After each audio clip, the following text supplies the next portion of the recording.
How great would it be to get up close and personal with the beauty industry heroes we love and admire, and to ask them, how did you learn to do what you do?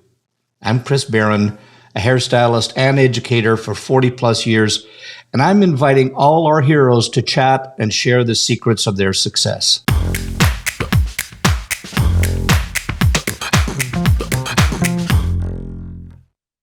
Today's guest is not only a brilliant hairdresser, a celebrity stylist, an editorial stylist, but one of the most amazing photographers that I know.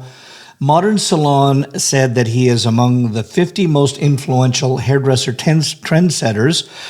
He's been a NAHA judge, and his awards range from British Hairdressing Award winner, International Hairdresser of the Year with the Mirror Awards, the International Stylist of the Year with Sensational Hair Awards. He's been a North American Hairstylist of the Year. He was featured in QVC, NBC, and ABC, and he's been a lead stylist for the America's Top Model. And I really believe there isn't a national or international magazine that hasn't featured his work. And if I had to simplify everything that he did it down into one word, visionary. So let's get into this week's head case, Mr. Damien Carney. Damien, first of all, welcome to Headcases.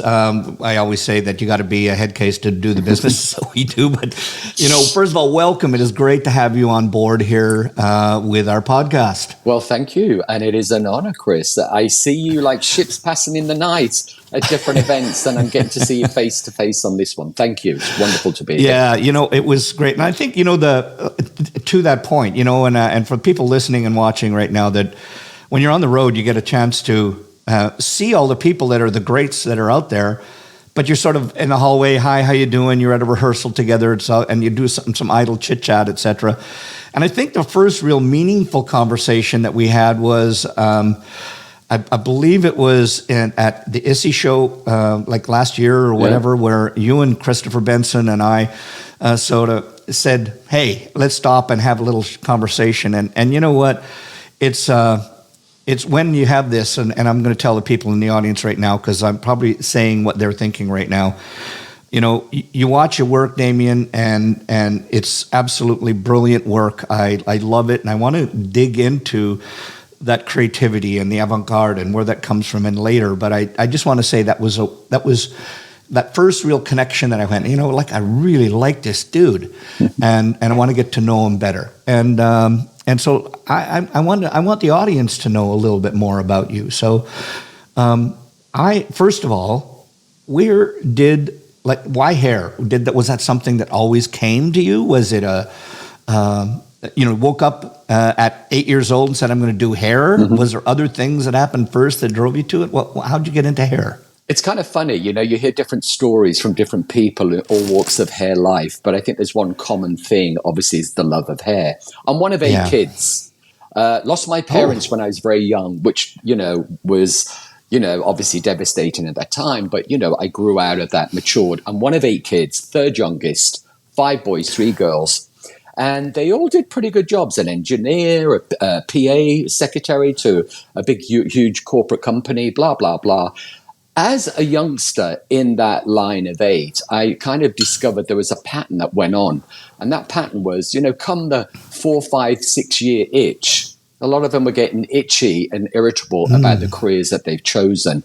They weren't motivated as much. They didn't feel it is what they had in their mind and so forth. So I stay true to what I wanted to do. I've always been that way. And that could be maybe my upbringing, been very independent as a young child. It's either survive or you don't. And I was just like anyone else, fascinated to get my hair cut in the barbers, terrified at the same time. But there was just something I knew that I felt better for it. I mean, as a young little boy, but moving up to, the unisex salons in the 70s and the 80s, it was kind of like, wow, this is cool.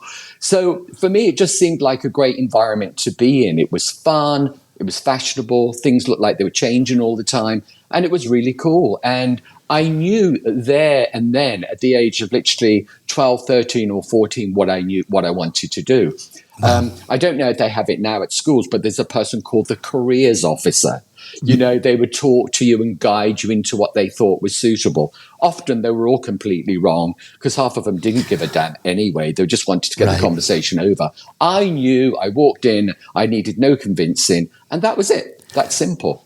And nothing has changed, Chris. Did they try to suggest something else to Yeah, you? the I'm always conventional curious. stuff, you know, a carpenter. Oh, yeah. I've got nothing against carpenter. I've got a brother that's one. But, you know, very typical, oh, bank would be good. It's like, oh, great, yeah, whatever. Yeah. They were just ticking off the boxes on these, you know, bits of information on a piece of paper that, you know, had been approved, that I'd spoken to the careers officer. I'd made my mind up and I was going to do what I wanted to do. Yeah. You know what? I wonder, this sparked something in my brain, Damien, because you were talking about the career people and you know, whether they, I'm sure there's some out there, one or two that do give a damn, but some of them don't. Yes. And they suggest normal things, but, you know, I know this is one thing that's always, I could never figure out why I didn't like school. And why I didn't do well school. I've said this 100 times. I say it because it's true. I was in the half of the class that made the top half possible. But the downside of it, that's the funny part, but the downside is school made me feel stupid. And I went through school feeling stupid because if I got you know, there was a few things that I would excel in, you know, even though I don't like to tell my wife this because she handles all the math, but I was good at math.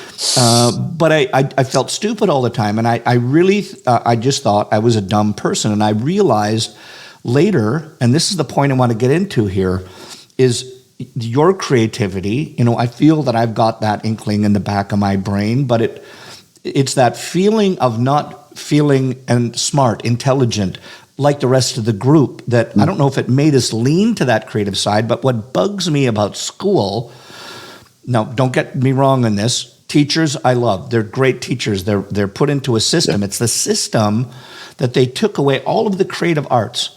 I mean, the closest thing that I had in school to creativity was shop, is doing some carpentry, which I sucked at, by the way, and I also got C's in that. But you know, to that point is, I wish, and I want to throw that to you. Do you feel that if we had more people or more in the school system, we had more of the creativity of the arts, that we would fare better in our industry, in hairdressing as a whole? Oh, absolutely. And I mean, I kind of share very similar points of view that you experienced. It was just like they took this big paintbrush, dropped it in this is the education paint bucket, and they painted everybody with the same paintbrush. So you lose individuality, you lose personalization, you lose character, you lose passion. The only thing that I really enjoyed doing was the artistic side, you know, of doing what I was doing. I don't know about you, when I want to do something, like anybody, you can focus and you can achieve it if that's what you want to do. I was very good at French. I was very good at, you know, artistic stuff. Maths was my other good thing, and science was another. But I was bored stiff. I could not wait to leave school, because there was a sense of the way that they were teaching, and as I was being taught, was very regimented. It was very much in a box. And the teachers looked like, my teachers could have been my grandparents. Nothing against that, and I mean that in the nicest way. I love grandparents. But there was just something off-kilter about it in the relationship between the teacher, what they're teaching, and the pupil and what they're receiving. Today, I think it's a little bit more of an open forum in that sense. But and also, I think that in today's education, I think they need to implement more things that brings them into the work of the real world, and things that the pupils or people that are studying that would enjoy doing that, building it towards a career. So I have all these qualifications when I leave school, in theory, but are they applied to what I'm doing with hair? Yeah. And also there was a perception, you know, there still is that perception, although it is changing, and thankfully for that. Oh, you want to become a hairdresser? Well, yes, I do. And I'm very proud of that. And I have earned and can earn as much as a lawyer and as much as a doctor. Yeah. Now, you've got to work your butt off for that. That isn't given to you on a plate. But just because of what I do in the beauty field doesn't mean that, you know, I have a low income, or I'm, you know, dizzy-headed, or I'm not focused. Far from it. Much, much clearer. Except I go to work every day enjoying what I do. You know what I'm saying? So very similar to what you're seeing. And absolutely, it affects what we do and what we do to the industry. And when people leave school, there needs to be, I think, a bit more of a realistic kind of focal point on communicating and educating students when they're at school to focusing on what they want to do. Maybe the last year of their, schooling should be focused on what they might want to do, when they leave school as a full-time career. Yeah. Because most people leave school and it's a difficult thing. You're going to choose something that, you're going to do hopefully the rest of your life. How do you know what that's going to be if you have no experience on a day-to-day basis? Yes, you might know somebody, you might have an inkling of what it might be, but the reality is until you actually experience it and get more information about it, then you really don't know what that career is going to be. Most people go to work every day, bored to death, and they're robots. However, not everybody likes that because it's too loose. There are lots of people that I know, and I've got my brothers and sisters, that some of them, they're very happy doing, they like to check in and they like to check out. They don't like to take work home. They know when they're on and they know when they're off. Yeah, and it's interesting, and I wonder if they would have had more of those creative choices, the arts, whatever that might be, in school. To me, I believe that if you can develop somebody's creativity, that it makes them a better entrepreneur because you can learn to think. And yes, everybody uses think out of the box. I have one really good friend Justin Isaac, who said, he said, I think that's really silly to be outside the box. Just make the box bigger, stretch the box, and I love that. And I think from an entrepreneurial standpoint is that if there was more creativity that was around us, that we would, people would learn to think differently, just to stare at something, look at it and say, how can you twist that? How can you move it? How can you think differently? Yep. And also, touch the word creativity. What is creativity? What is being creative? Does it mean that to arrange hairstyle? I mean, you can be creative in a very technical sense, so there's different forms of creativity in different industries that sometimes I might not relate to, but in reality, a lot of my friends are in opposite careers that I am, but they're creative in a very different way. Does that make sense? It's not like getting out a pen and paper and painting a flower, or let's get the camera out and let's do some shoots, or I'm going to do a 16-strand braid.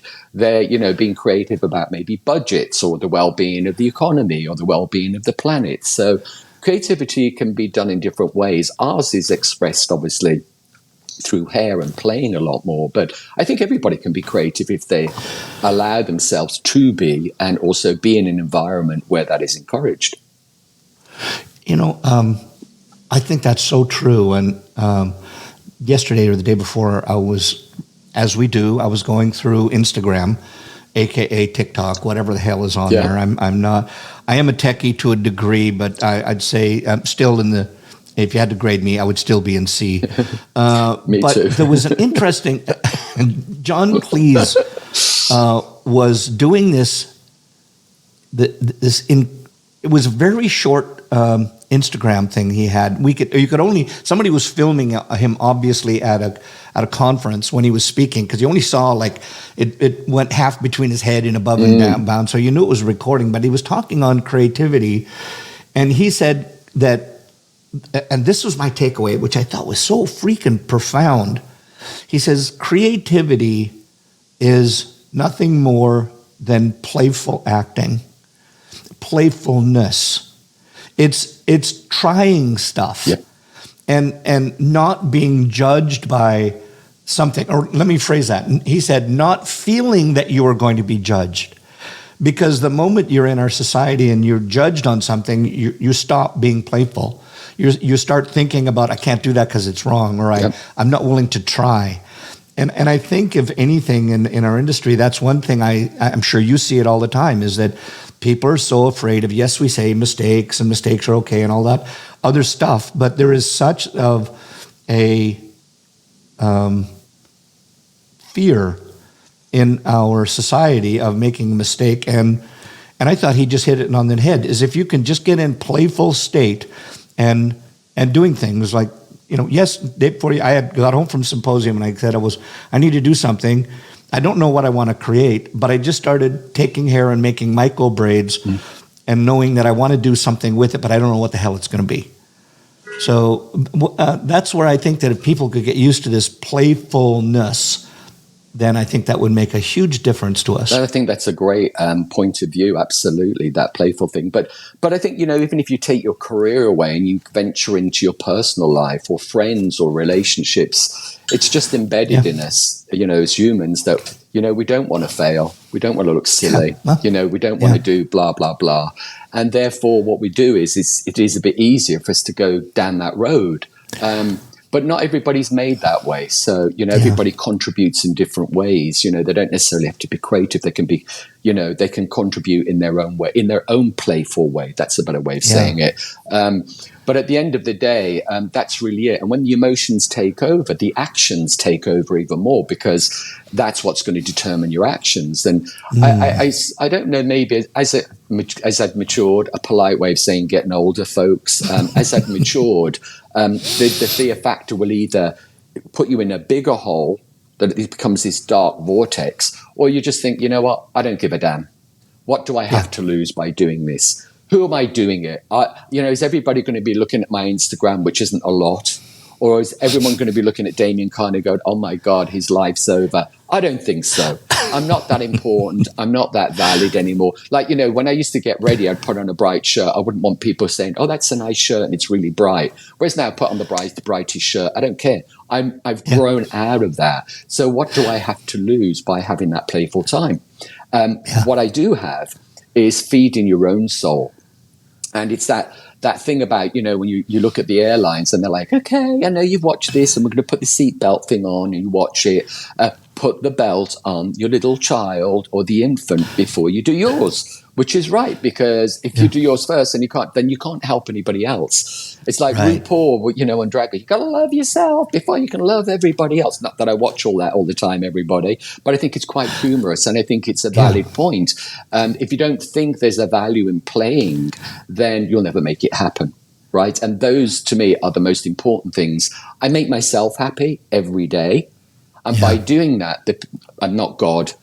Most of the time I try to, everybody. But if I'm happy, small g, everybody else is going to be much happier around me, right? Versus the other way around. So it's almost like stacking your cards or, whatever dice you want to roll. But playfulness, I think, is important. But you've got a business to run. You've got to make money. But how smart are you at doing all those elements? And there's a smart way of doing things, and there's not such a smart way of doing things. So that also can be creative, the logistics of running your business or your today's clients. And I'm the same. I'm no different than any other hairdressers that's watching right now. Yeah. I want to go back to, because I did an interview with Trevor the other day, and I think that you have more of a right to call him Trev than I do, but because, working in that environment, I wanted to go back to that beginning. How was there a first job that you had in the hairdressing industry before you went and worked with Trevor? Yes. A kind of quick synopsis of my career. Left school at 16, went to beauty school for 2 years, which was full time. While I was at school, at that 2 years, I worked in a salon and did training on a Wednesday and a Thursday night. So when I left, I was a bit more informed. We cut it all, we permed it all. If it had hair on the body or anything grew out of the body, we took care of it. So I would call myself a jack of all trades, a master of nothing. And this I think is really ironic and very, very important for people to kind of hear, that a hair show changed my life. It really did. And that's where the big corner. It was called the Weller Vogue. And it was a Weller hair care company in conjunction with Vogue magazine. It was a photo competition like NAHA or, the Contessas and all these wonderful things that go on now. So anyway, Trevor was one of the performing artists with Michael John and John Frieda and all of these. But the models came out of Trevor's and I didn't understand what he did. I didn't need to understand what it did, but it had an emotional effect on me. Literally, the hands on my hair and my arms stood up. And there were only 5 models, but they were something I'd never seen before. And I looked at it and it was absolutely immaculate. So I jittered. So I applied for a job, got the job. But before Trevor, I went through a lot of ugly salons. ugly situations to realize that they were the wrong places to be. Yeah. Right. And then knowing that I could choose the right salon to get retraining, and that would kickstart everything into a whole different arena. I don't think you can eat one curry or one sushi or be in love with one person. You've got to have a little bit of a play. I'm not, in that sense, because you don't know. We think it is good, but really the earlier part of my career was disastrous. I look back and think, how on earth did I ever get away with it? But I didn't know any different, because I didn't know the difference between really great, excellent, and amazing. And that's where I got from, going to Trevor Sorbie, where I retrained. So I had to go backwards, eat some humble pie, which I was very happy to do some retraining, and then I established a real solid foundation that I use every day of my life now. Yeah. What was that? What was the? Tell us a little bit about this. I told Trevor this, that there was a time back. I remember early '90s, that I just felt stuck in my career, and I said, "Look, I'm just going to sell everything, and I'm going to go and apply and see if Trevor, who was my hair hero at the time, still is." That I just wanted to work there so I could learn, because I saw people that were out there and doing things, and Trevor's work was phenomenal, always different than everybody else's, and that's what really pushed me. But I chickened out. So I told him that too. But the reality is, you were there and you lived it. And it's for some people, they're probably going, why are you going on and on about this Trevor Sorbie dude? Because some people in the U.S. might not even know who he was, but he was one of the people that instrumentally changed our industry to that creative mode that it is now. But what was that like in that environment? I'm talking about the culture that you were in. Give us a little bit of that. Well, it was insight. really mind-blowing. I mean, also, Chris, I was not a youngster going through a retraining. I wasn't like 18, 22. I was 27. So, I had my car, had my apartment, was earning great money, felt good about what I achieved, but there was just something not in my heart, and there was something that was missing. Going into that environment, you got Trevor, you got, Vivian McKinder, which, she'd left Vidal Sassoon and joined him, for I think a year and started up. You got Ruth Rhodes, you got Antoinette Beenders, you got Eugene Solomon. Anyway, it wasn't a huge salon. It was in Covent Garden. There was maybe, I don't know, staff of 30, but it wasn't huge. And that's what I loved about it. The salon wasn't, ginormous, and he didn't need 10 or 20 salons to achieve what he was doing. And he stayed true to what he was and what he is now, in the sense of not caving in and not giving in to other people's requests, or, I find it the most liberating thing. So basically I retrained. So I had literally a window, I think it was like 2.5 months, 12 weeks, where I had to do models every day. All the way back to one-length trims, to bobs, graduation, all the fundamental, let's say 12 classic haircuts. I was marked on those every day. So I was terrified, and, they were very pleasant and they were all lovely and encouraging.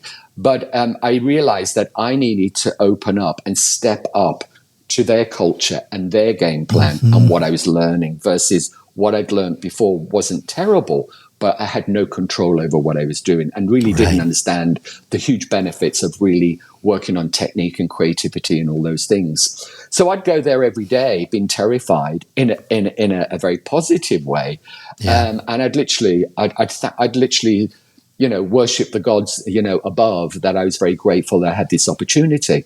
I worked hard. I was good at doing what I needed and what was asked of me. I was good that I got all of my models. I was good that my work was getting better. So I kept my agreement. I was a very good assistant. It sounds very blasé to say, but I was. Everything was in order for the stylist. I knew what they wanted before they knew what they wanted. I used to make a fortune in tips because of the way that I kind of worked. So what I believe is, what you put into life is what you get out. So I went through all this training to summarize that 12 weeks. So you go through all of the classic haircuts, and then also you've got this creative phase where you have to do some models that are inspired about what's going on in the company, the culture of the company, what you wouldn't do, what you would do. This is not acceptable, or this is acceptable. You can't work for Tom Ford and expect it to be H&M. And there's nothing wrong with H&M. I love both of them.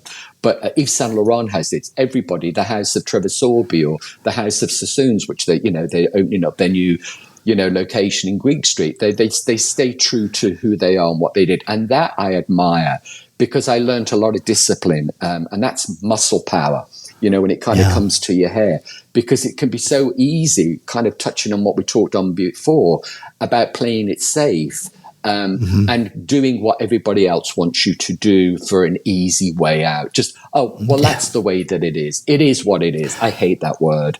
I hate when somebody says, it is what it is. Basically, they've given up. Now, I think there's always a solution to a problem. It may take a long time to get to some of the problems in certain circumstances. To summarize again, that 12 weeks, there was a test. And the test was on Friday night, always on a Friday, and I'll tell you why.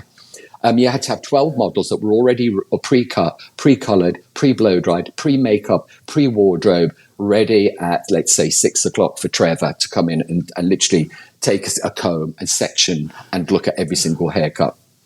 So on that, it might take 2-3 hours to go through all those models. There was a review. Thankfully, I passed. But on the opposite end, some people don't make it, and it ends up becoming they won't be coming back to work on Monday.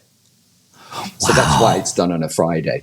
Having said that, if somebody wasn't cut out to belong or be part or be open to be part of the Trevor Sorbie culture, then they probably would have let them go or say, this isn't working out, So it's not as if they're allowing people to go on this, this long string that you might get fired or not.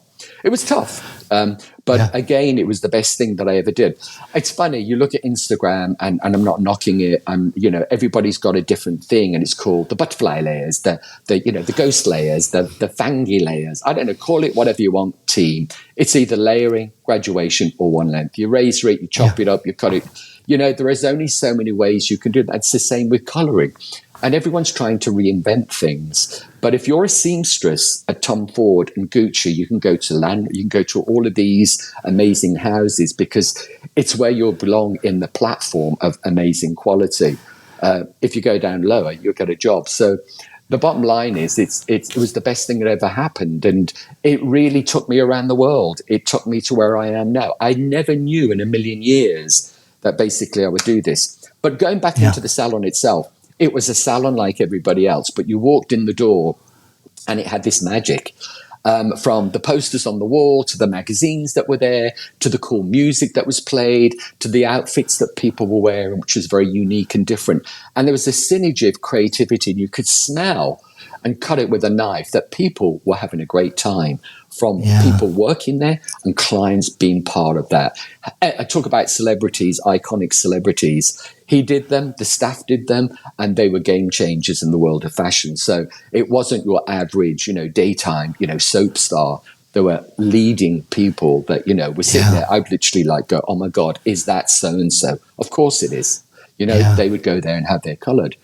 But he's very clear. He's very clear about what's going on. He's very clear about what he wants to put up with. He's very clear and very gentleman all about it. He's not a difficult man in the sense of ego and whatever. He's just very clear. I value that, because I wish people, some of my mentors that had taught me earlier in my career, to be a little bit more stern with me. Tell me what I need to do. Don't sugarcoat it. It might hurt me. I may not like the words that come out of your mouth, but I'd have more value if you were really just being very honest. And another editorial hairdresser, as a sidebar, kind of gave me some advice, and it was like, I feel like I'm a bit lost. And he says, well, if you want to be a rock star, you hang around rock stars. If you want to be a hooker, find a corner, in a rough area somewhere and be that. You're hanging around with the wrong people. I went, what do you mean? He said, a lot of those people are losers. They're giving you bad influence, Are they better than you? In the sense of skills of hair or learning. I was like, maybe not, but I like them. Yes, but put them in a different chapter of your life. Put them in a different box. So you've got to learn from people that are better than you, that inspire you, and that's what it's all about. And I've been very, very fortunate to have had that opportunity. But my part of the agreement with when I was Trevor, I did mine as well. So it was like playing tennis, like playing with a team. I was as committed with what I could contribute at that level to the company, and in return, I got even more back. Yeah. It was that's really something to have that. And I think in our society right now, particularly now, it's so hard to say anything to anybody, particularly about their work, and just based on sensitivity. And I think we have to think about sensitivity. That's certainly there, but I think that when it comes to helping somebody that is your coworker and whatnot, are you willing to? And I'm not going to say be a taskmaster, yeah, but just to have that conversation with someone and say, hey, listen, if you want this, you need to do this. And I'm going to tell you something that it's going to help you. You might not like it right now, but yep, let's do that. And I think the points that I've had people tell that to me, and it hurt like hell. Yep. And I always say I had to go home and curl up and think about it, and then come back the next day and know that was the right thing that you heard. But thank God that you were around that environment. But I mean, like anything, Chris, and everyone that's watching, you've heard that, we've all heard this saying, 1,000 million times. It's not what you say, it's how you say it. But right, you're right. Today we have to be extra cautious of that because of the diversity the world is offering right now. Look at trends, look at people, look at personalities. But I have these conversations with some of the younger team that might be in the salon. It's like, do you want to hear the version that's a softer version, or do you want to hear the truth? Or maybe there's something in between. Don't be too hard on me today because I'm being really sensitive. So it's just doing it. But I do value that, because if one can't be really somewhat honest with somebody within your business, then really you have no control over your business, and everything else suffer. I've got a rapper that I've just had a chocolate bar, and I throw it on the street. Well, guess what? If I do that, everybody else is going to do it, and we're going to end up with a very dirty city, right? So everything has its place and its belonging, and that's very idealistic. But I think it's important to believe in that. There's also that saying that you see in bars or clubs or prestigious, like, we reserve the right to refuse admission. I think sometimes we should have that in our salons, and we should have it with staff.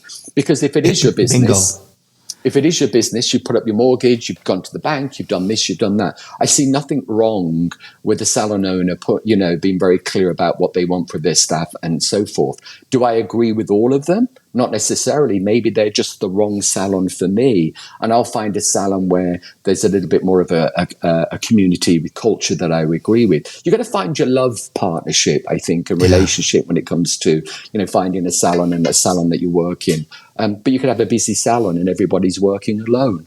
You can be a booth renter and you've got 2 or 3 people. That's a small. You can work equally effective and love it.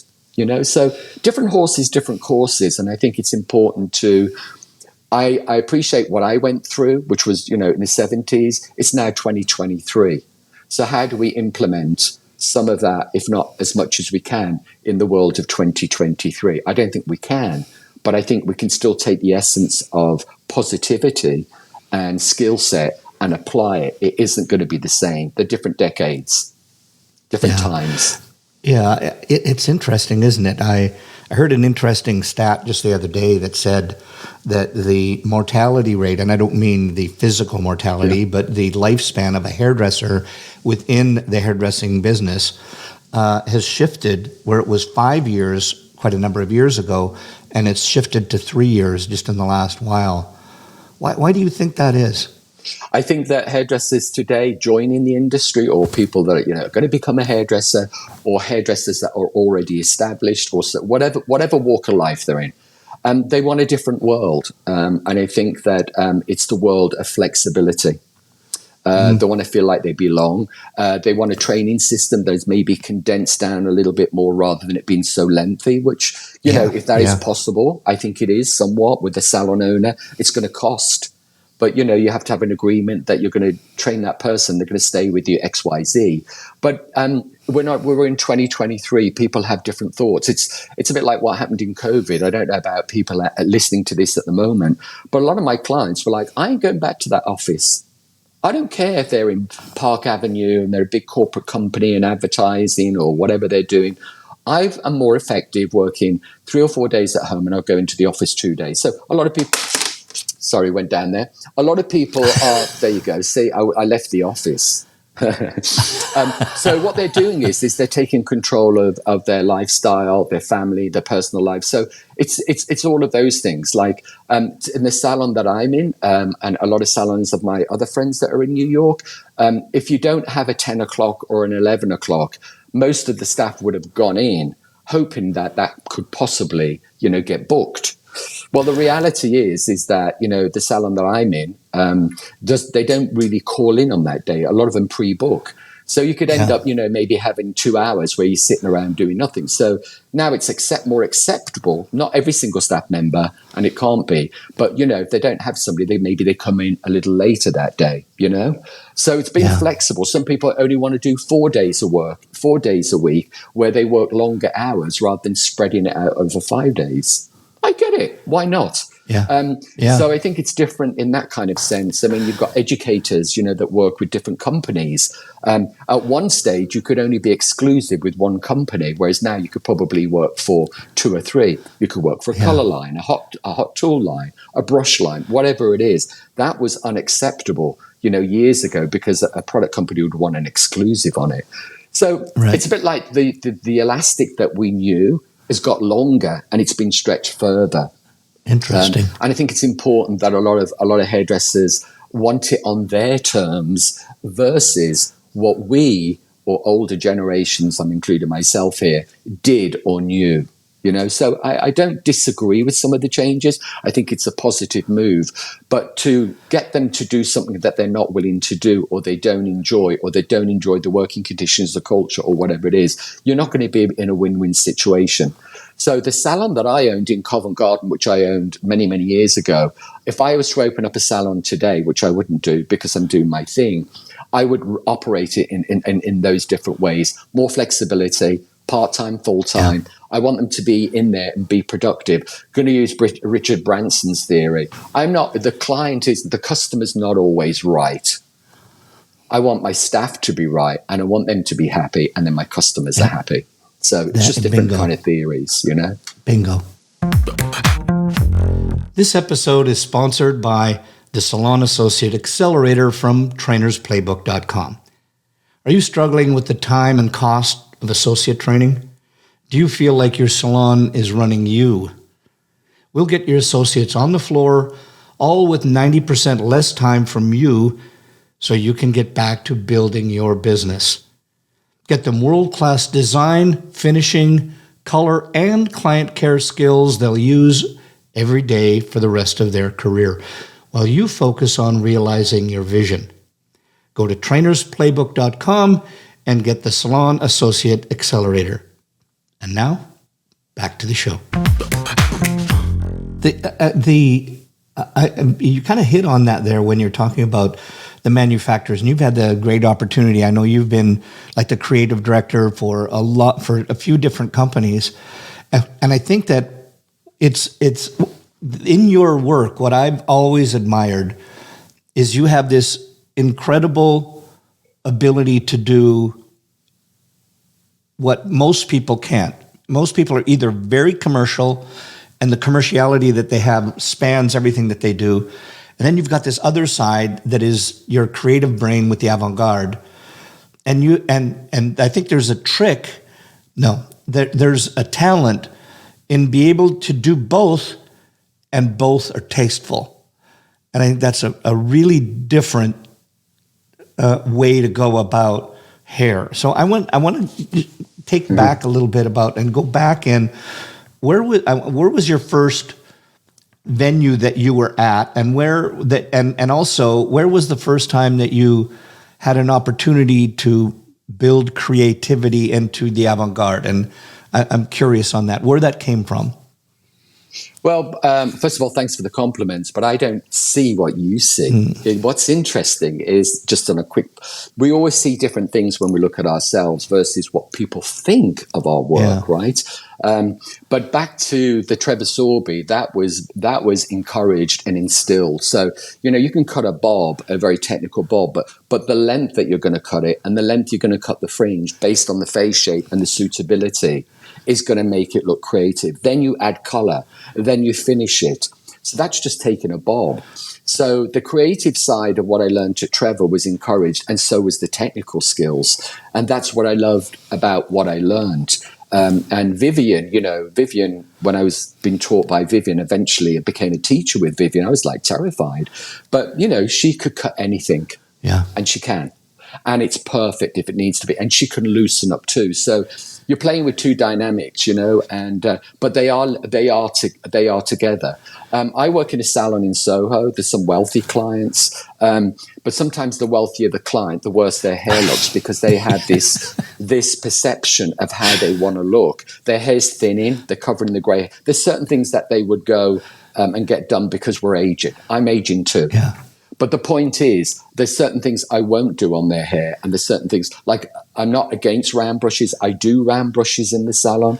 But if I've got a maturer woman that wants something a little bit more modern, I probably won't use a round brush. Because her round brush styling is making her hair look a little older than what she actually is. Yeah. So the creativity, Chris, is obviously Trevor.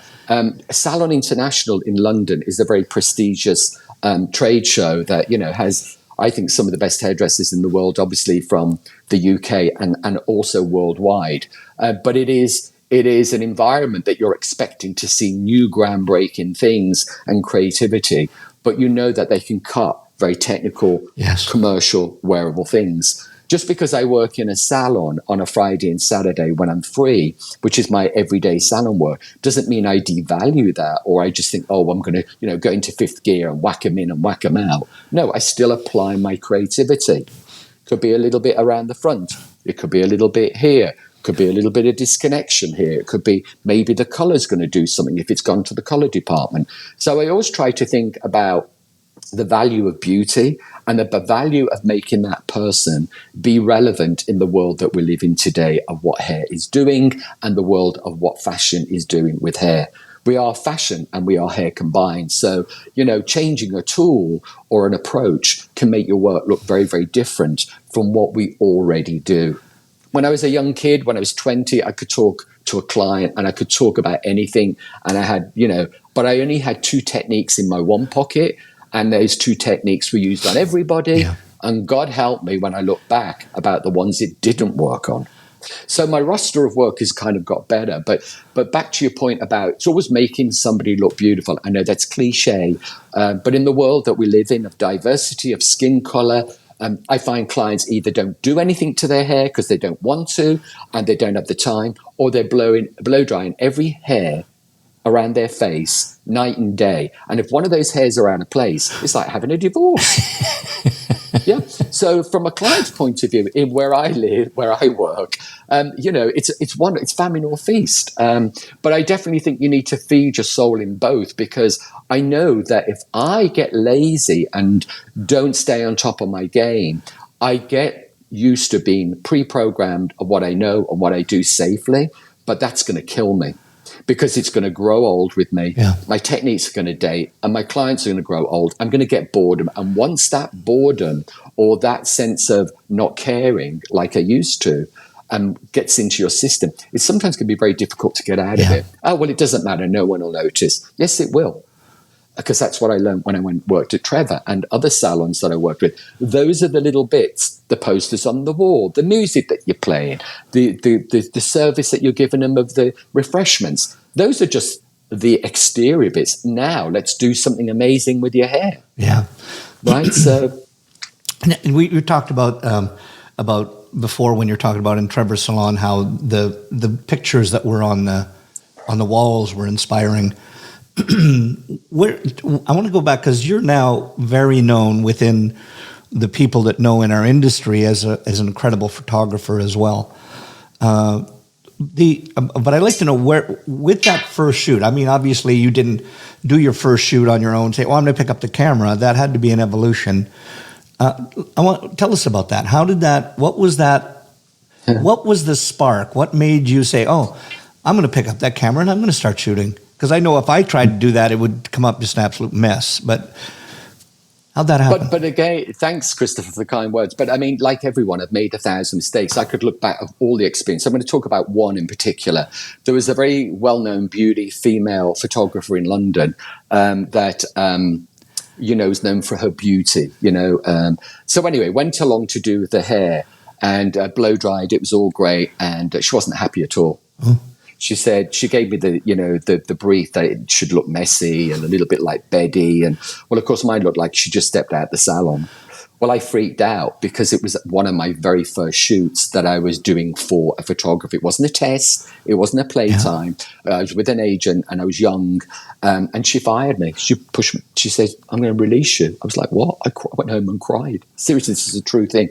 So that was just one experience. But it's all about learning and doing different things. So when you're looking at a camera and you're looking at different situations, you see a whole different world when you look at your work. So I'm looking at my fringe that I'm cutting in the salon, or let's take a bang or a fringe. It looks pretty straight to me, take a picture of it. Yeah. Ain't so straight.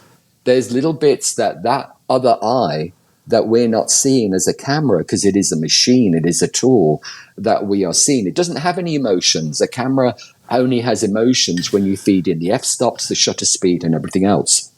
So why did I pick up a camera? I'm a hairdresser first and foremost. Secondary, the photography kind of goes hand in hand and they kind of can cross over, but I'm a hairdresser first and foremost. But the reason why I did it, Chris, was that I couldn't find photographers that would shoot what I was asking them to shoot that, didn't cost a fortune. I couldn't afford them. Right. There were some photographers that would shoot with me, but they weren't capturing what I wanted and was not at the level that I wanted.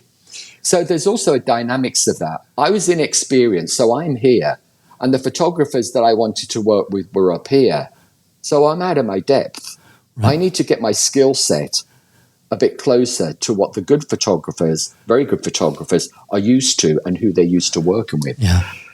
So I've got a handful of photographers that are beauty and fashion photographers, and I've got a good network of editorial hairdressers, wardrobe stylists, and makeup artists that truly do editorial work, not just pretend, not just put in a bio that's, sent on something out to a hair trade magazine. So it goes back to what we talked earlier on, surrounding yourself with the right people that can help you grow. So they said, you know what, I'd been in a studio for quite a while in the early part of my career doing editorial, and I'd watched the lighting, but I didn't understand it. I watched the poses. Okay, we need a hand shot. There's only so many ways that you've got to compose something, and within there's a lot of creativity, but there's certain things that are definitely wrong that a camera would not like if you view it through the lens. So it was desperation. So my friend says, you know what? I think you should get flash. I think you should get this. And are you really serious about this, Damien? I was like, well, yeah. And they said, well, you need to invest in this, some good equipment. If you're going to mess around and pussyfoot around, then buy the cheapest stuff. But if this is a 5, a 10-year or a 15-year goal and you're really serious about it doing well, we recommend you get XYZ. So it cost me some money to get some good stuff. But you can also do some great stuff with cheaper stuff. But I made a commitment that I was going to buy the best pair of scissors, the best cutting comb, the best camera with the best lighting so I could do what I needed to do. The wonderful thing about digital is that you can see there and then. Yeah. I came from the school of photography where it's a Polaroid and, God help if your exposure's out or something's not right, because you've got to develop that image, that film, and then you'll end up with something monstrous when you get back. If you're a hair colorist and you're a great technical hairdresser, you will understand photography because it's all to do with light and dark, the aperture, how much light it comes in, how quick you put the speed on or how slow if you want blurry. You can have blurry images. Look at Paolo Reversi. You can have images that are super sharp. It's about capturing an emotion. So I self-taught with some help along the way, Chris, and I really invested. COVID was actually a great time for me when I was kind of like, a little low like everybody else. The world had stopped. I looked at my apartment. There's no one going on you. I got my equipment up from my basement and I laid it all out. And every day I'd shoot different techniques that I hadn't done before. Yeah. So I turned it into something positive. But necessity, Chris, it wasn't anything more than that because I knew that would help me elevate my career and broaden my options of work, and also broaden my heart. as in I'm learning and doing something different. I always know my trigger of boredom is when I'm not doing something and learning something. Yeah. When I get bored and I get frustrated, it's like, okay, come on, Damien, which is very rare. You got to do something, and I get complacent, and I just want to sit in the back like everybody else, gossiping and wasting time. I'm too old, Chris. Yeah. You know, and to me, time is valuable, and there's lots of things you can learn on YouTube. If you want something, you can click on something on your computer and you can find whatever you want. And I mean, whatever you want, whatever you're into. So that was it. And with time and some good advice and some critiquing, wrong models, wrong concept, you're all over the shop. You don't understand beauty, and you need to go to a library and go and read and look at some great imagery and some great monumental books that will turn you on to what is a beautiful images and why. Yeah. You know, Robert Lebetter is a great photographer and such a great, vision when it kind of comes to Antimuscolo. We could name many, many more, but they have a good sense of what is technical, what is not, what is beautiful, and what is not. I don't need, so if I'm rabbiting on too much, talking too much, but I don't need to understand why somebody's done something, and literally, I don't always have to get the concept immediately if I'm looking at an image, but if it makes me stop and it makes me go, wow, that's beautiful. Yeah. I don't like the hair and I don't like that, but this is beautifully done, so I have a respect. If I see great hair and great makeup and everything else, that's a whole other world to me. So I try to open up my mind and don't just look at an image as just hair. Yeah. It's lots of all things: the position, the model, the makeup, the background, the lighting, the shadows, the cropping, the editing. How does one image go with another? What story are you telling? So it's really opened up my world of whatever. And actually, on a very commercial point of view, it really has influenced and helped me. My salon work has improved dramatically because I look at things through the lens now when I'm talking to my clients. I've not got a camera, but I'm over the shoulder. I've got, Trevor and the team going, you've got to cross-check that, make sure. Then I've got, that looks beautiful. And what would it look like if I took a picture of it? How does that client look from a total look? So those things are constantly going on. I don't need to think about it. They're just automatically going on in your mind, which a lot of hairdressers do every day. What's interesting is we've heard you talk about your work and photographing your work, and then how it came from necessity. But now you shoot for other people as well, other hairdressers, right? What's that like when you have, I've shot with many different photographers, and some of them will give you advice. I had one photographer that said, well, that looks like a piece of shit like that. So you need something else in there for the camera to recognize an emotion in it. And we did, and it was right. But what's that like for you? Is it like, do you have it, you find that if you have you're shooting for another hairdresser, do you lay it on the line with them? I love it. And like you've experienced, first of all, I'd probably never, I might say it would be rare that word shit would come out of my mouth. Because, we're talking earlier on about why we're going to careers and sensitivity and education and schooling. So I'm pretty good. And I think one thing in life, as I've matured, and for everyone that's listening out there, regardless of your level, know what you're good at, in your career, and know what you're not good at. And, go with what you want to. You can improve what you're not good at. But if it's consuming too much time and it's, something you don't want to do, just forget that and focus on what you're really good at. I'm very good at nurturing people. I'm very good at choosing the right words. I'll kind of get my message over there if it's unsuitable or if it's not at a level. But you've got to be careful about how you say it, because it can be very, they put their heart and soul into it. Yeah. They've worked on that hairpiece or that wig for hours, and then somebody to just dismiss it can be so critical. And I think a little cruel sometimes. Now, if you're telling them 20 times, then, the last one, you're like, what, I tried the nice approach. On the 21st time, you might need to use something a bit more. When somebody hires me, they're hiring me obviously because of what I do. There's a certain look that they find about my work that sometimes I don't even see it, So it goes back to, they see me different than what I see myself. I'm paranoid and unconfident about certain things like anyone else. The most important thing is it's a journey. They're making a huge investment. A lot of the experiences that I hear from a lot of people that have shot, they're working with the wrong people. Right. They're working with the wrong team. They're working with the wrong photographer. And it's put them off dramatically. So they've not had a good experience. Just like somebody's, been in a bad relationship. Any future relationships, they're going to base that on their past. Right. Well, Prince Charming or so forth might be waiting for you right now. We just had a bad taste of it.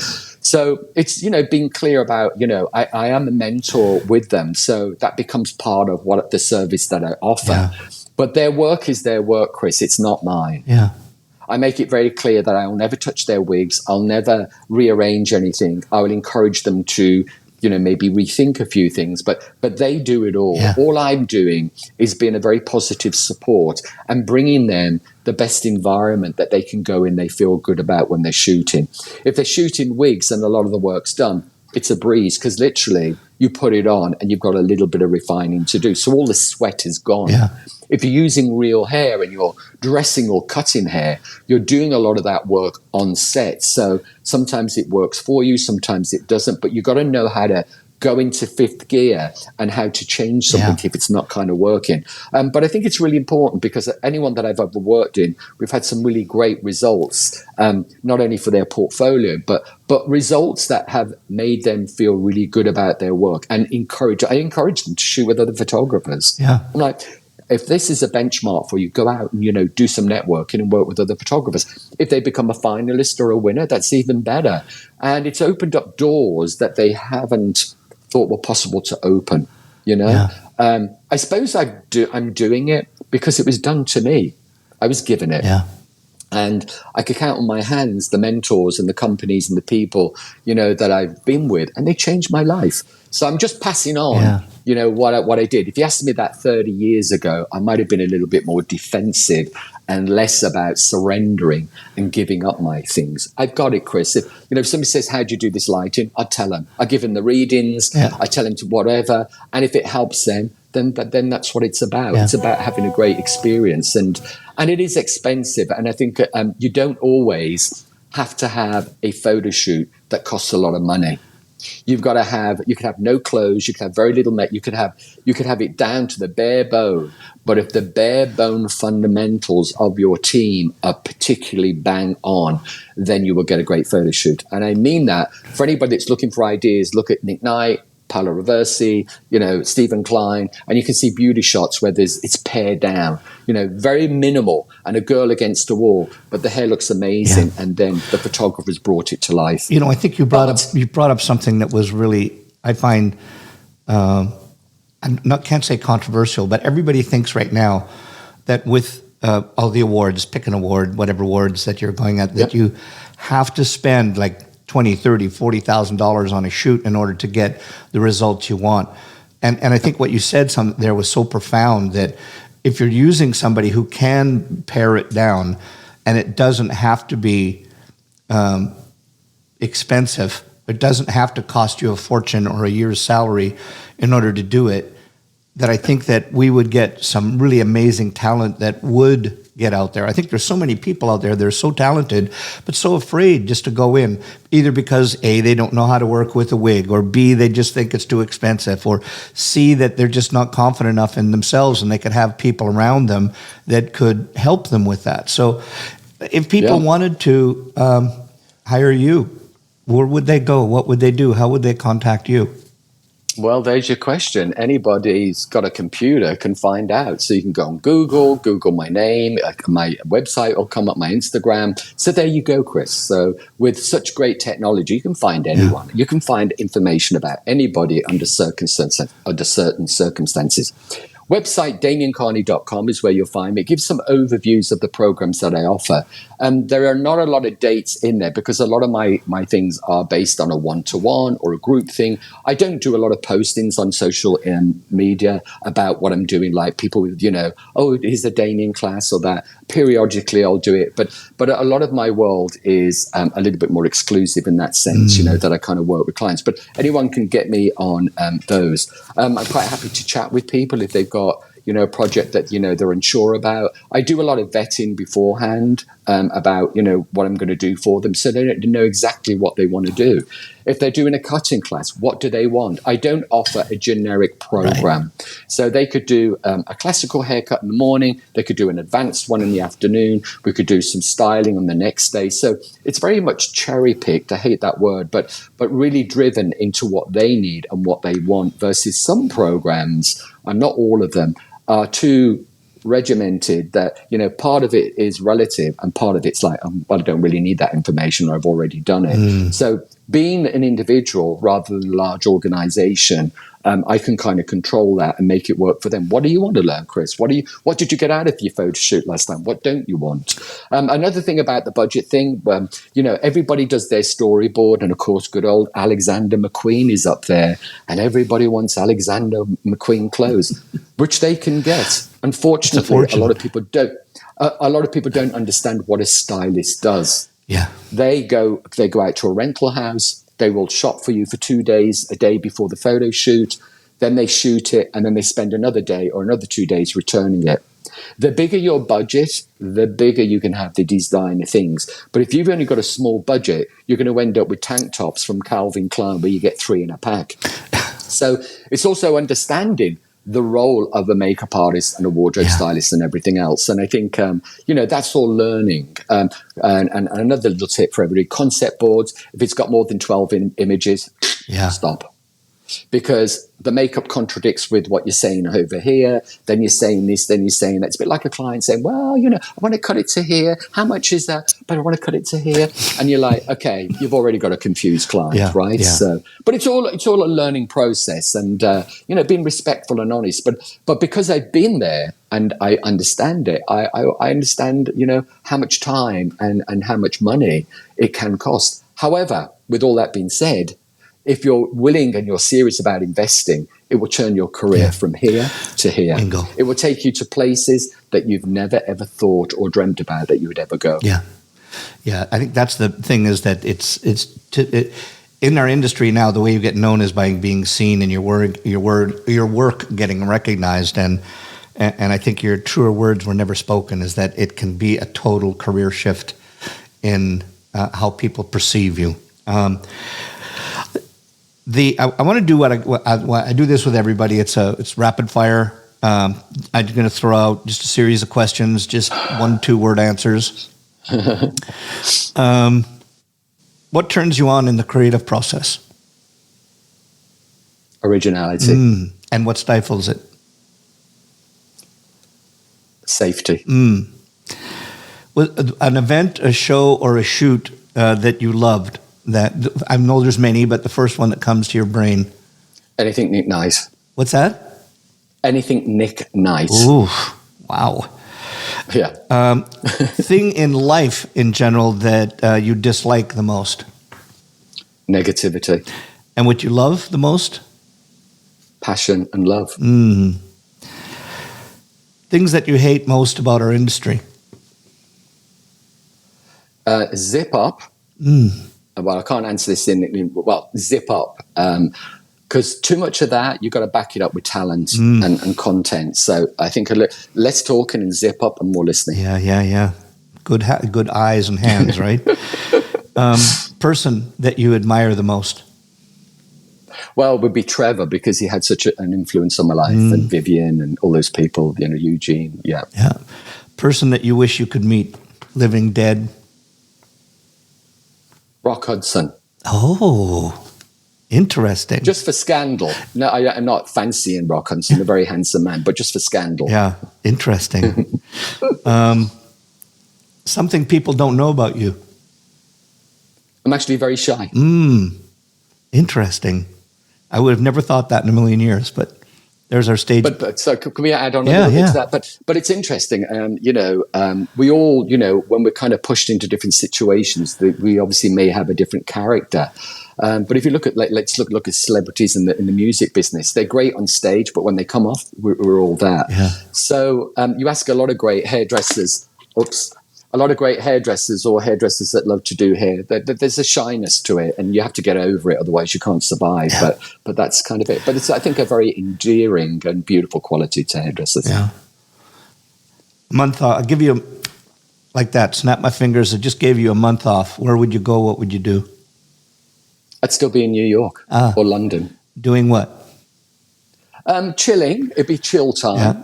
Because I do think it's important, Chris, like I'm sure you agree with a lot of people that are also watching. You know, you got to work hard and you got to play the game, and what you put in is what you get out. But you got to be very careful that you don't burn out. Mm-hmm. I'm a great believer. I work hard and I have time off. It's to breathe. It's to clear the mind. I know that sounds very obvious, but people become very unhappy when they're so overwhelmed with anything. They can't see the light at the end of the tunnel. They can't see where they're going because they're doing goddamn too much, and they just need a break. Mm-hmm. Bingo. Anything, a thing that you're terrified of? Terrified of? Yeah. Oh, heights. I hate heights. You and I, brother. Yeah. Yeah. Favorite curse word? Motherfucker. Favorite I don't know why I laugh every time that somebody says their curse word, but your favorite comfort food? Oh, curry. You know, which curry? Oh, anything Any curry. Okay. I could eat curry day, night, every day of the week. Me too. Yes. I love it. Something in the industry that you haven't done, but you'd love to. Extensions. Oh. Do you a do-over? Do you know? Are you familiar with the word do-over? A do-over. A makeover. Something that What's a do-over? A do-over. Well, it's like where I wish I would have done that differently. You know, if I could do that over again, I would do it differently. Is there a do-over that you had in your life? What would it be? Mostly not. But I suppose, you know, that's a little deeper in the kind of, you know, my conscious. Not put up with the fucking bullshit, excuse my language, and just been a little bit more direct about, you know, where I want to go and what I want to do. And it's not shitting on people. I think it's important. It's not about being selfish, but just being a little bit more on it, as in, come on, let's do this, you know? Yeah. Helen Mirren says, you know, a word, and it's kind of like, she wish she had, what was the word you'd advise to say to people? Fuck off. Yeah. Excuse my language, everybody. But sometimes you really want to say that, right? Yeah. Because sometimes there might be a time where you need to say it in your head, not outward verbally. Yeah. Yeah. Okay, tomorrow, if you couldn't do hair or you couldn't do photography, what would you do? I'd help people. In what way? I think that, it could be a charity. It could be any of those things. But, you know, people that I feel I could maybe enlighten or help or support, and it could be in any way, you know, particularly the elderly or the young. The in-betweens can survive on their own somewhat, but not everybody. So I'm generalizing. But, you know, younger kids or elderly people, just, you know, if there was something I could do to brighten them, it might be going to do their laundry or, you know, walk them about or doing something that has a little bit more of a meaning of life. I love what I do, but I think sometimes it's important that we do that. I do that occasionally on certain things. Yeah. If you had one wish for our industry, what would that be? Tighten up. Let's get back onto a little bit more quality. We are in a different time zone, decade, and we're in 2023. I do get it. But cutting corners on certain things just doesn't work, you know? And I think there's a sense of quality and pride that, you know, sometimes is lost in the industry. You know, if you want to be really good at what you want to do, be a magician, be, you know, a clothes designer, hairdresser, there's just certain things that demand you've got to put something in and only accept the best, even when you fail. Of course, we want to do things a little different because of the world that we live in. It is what it is. But I think we need to get back into some kind of seriously, and particularly in education. Bingo. Yep. Well, Damien, I feel like I've got a new bud. I can't wait. We've always had a good bud. We've just never... We've always been like, you know, passing. Well, you know, you're doing your thing, model call and working away, right? But always a delight, Chris. Well, next time I'm in New York, and if you're in town, we've got to do dinner and libations of whatever that might be, from Coca-Cola to wine, whatever. I've got to say, Damien, for giving up your time for our listeners and the people watching this, you're so insightful, and you're such a visionary when it comes to really seeing where our industry is going. And I just can't thank you enough for being on the program. Thank you and your team and everybody. And what you've always done, Chris, and is you love what you do unconditionally. And it's a lot of industries. It's not just hair, but in our industry, there are not a lot of people like that. And I think it's important to have those kind of characters and people that do that, because that's what makes the future of the hair better. And, makes everybody's world be enlightened. Yeah. You've got to give sometimes. And that's what it's about, rather than we take sometimes and always expect to just go there. Well, eventually the jar will be empty, So thanks for replenishing it and what you do. It's been you're incredible. And thank you for having me. And I hope everybody watching has enjoyed it too. I'm sure they will. Thank you. And again, one more time, Damien, thank you so much, and cheers. Thank you.